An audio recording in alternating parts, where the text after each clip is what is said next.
Good morning po mga kagipats. Dito po tayo sa Global Pino Automatic Transmission Specialist. Matatagpuan sa Bocal Lemery, Batangas. Sir, ang pyesa ng transmission mo is dumating na. Ayan, titingnan natin. Ando dito na sa transmission na namin para maikabit na ang mga pyesa mo. Ayan. Sir,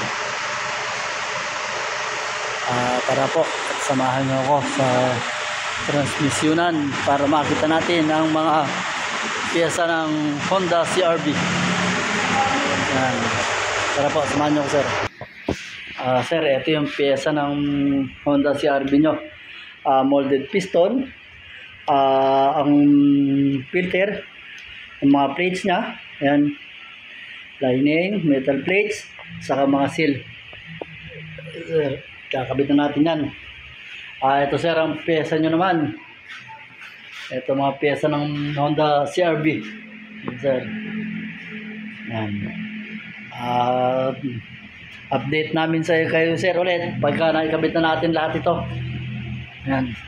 At hanggang dito lang po at magandang umaga sa inyo lahat.